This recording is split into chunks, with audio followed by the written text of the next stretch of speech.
Bonjour à toutes et à tous. Nous allons commencer une série de vidéos sur les fonctions numériques. Et pour bien démarrer, on va voir quelques rappels. Il y a tout un tas de façons d'introduire la notion de fonction numérique. Moi, j'aime bien commencer avec un programme de calcul. Si on prend le nombre 5, qu'on lui soustrait 3, qu'on multiplie par le nombre de départ, c'est-à-dire 5, et qu'on ajoute 1, on obtient 11. Ici, on avait un nombre de départ, c'est-à-dire 5. On lui a appliqué un processus, ici c'est le programme de calcul, et on a trouvé un résultat final qui est 11. Et c'est ça l'idée derrière la notion de fonction. Si on veut définir rigoureusement une fonction, appelée f, on dira que pour n'importe quel nombre de départ noté x, elle lui associe un autre nombre noté f de x. J'ai mis certaines parties en sombre, j'y reviendrai plus tard. Donc, pour notre exemple, si on appelle f la fonction modélisant ce programme de calcul, on écrit f de 5 égale 11. Je complète la définition en disant que ce nombre f de x est l'image du nombre x. Ce qu'on vient d'écrire sur l'exemple veut dire que l'image du nombre 5 par la fonction f est le nombre 11. Et donc ça se lit f de 5 égale 11. Parlons maintenant de ce qu'on appelle l'expression algébrique d'une fonction. Sur notre exemple, ça correspond en quelque sorte à la formule modélisant le programme de calcul. Voici comment on fait. On choisit une lettre pour symboliser notre nombre de départ. On l'appelle souvent x, mais ce n'est pas une obligation. On l'appelle la variable, car sa valeur peut varier. Ensuite, on exécute le programme de calcul avec x. On soustrait 3, puis on multiplie par le nombre de départ. Alors, pensez bien aux parenthèses pour que la soustraction soit prioritaire sur la multiplication, car, comme vous le voyez dans le programme de calcul, la soustraction est avant la multiplication. Souvent, on écrira comme ça en mettant la parenthèse en deuxième position et en n'écrivant pas les symboles de multiplication. Et enfin, on additionne 1. Et voilà comment on écrit l'expression algébrique de cette fonction. On écrit le nom de la fonction, ici elle s'appelle f, on écrit la variable qu'on utilise, ici c'est x, puis on écrit l'expression algébrique. Donc on a ici le nom de la fonction, ici c'est la variable, et ici c'est l'expression algébrique. Pour cette fonction, on peut prendre n'importe quel nombre réel. On note souvent comme ça le fait que x est un nombre réel quelconque.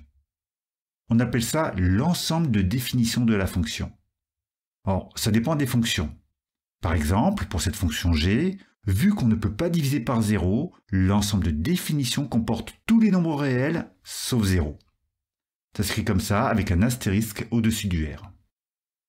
Et pour cette fonction h, qui à x associe la racine carrée de x, on ne peut prendre que les nombres réels positifs, notés r+, car on ne peut pas calculer de racine carrée de nombres négatifs.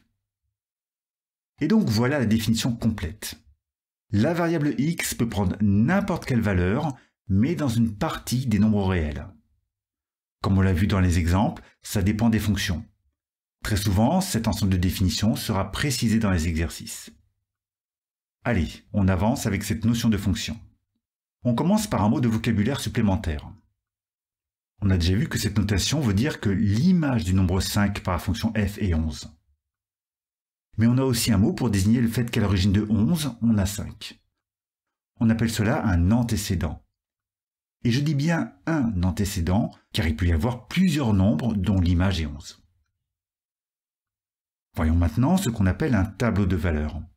C'est un tableau comportant des nombres et leurs images.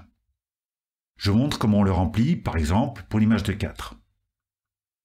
On repart de l'expression algébrique et on remplace x par 4.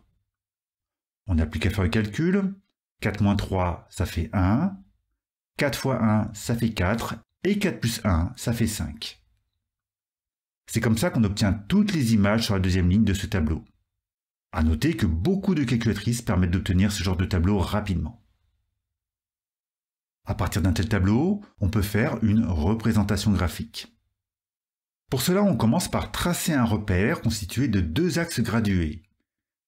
L'axe horizontal, appelé axe des abscisses, représente les valeurs de x. Et l'axe des ordonnées représente les images. Pour placer les valeurs du tableau sur le repère, voici comment on procède. Ici, on a le nombre moins 1 dont l'image est égale à 5. On a donc la valeur de x qui est égale à moins 1 et son image qui est égale à 5. Et on obtient ce premier point. On n'a plus qu'à faire la même chose pour toutes les autres valeurs du tableau. On avait 6 nombres et leurs images, donc on obtient 6 points. Et si on avait eu plus de nombres, on aurait eu plus de points. Et en poursuivant ce processus, on obtient un ensemble de points formant ce qu'on appelle la représentation graphique de la fonction. On appelle ça une courbe et il y en a de toutes les formes. Mais on retrouve toujours le fait que chaque point de cette courbe a pour abscisse un nombre, très souvent symbolisé par la lettre x, et pour ordonner l'image de ce nombre, notée f de x. Voilà pour ces premiers rappels concernant les fonctions.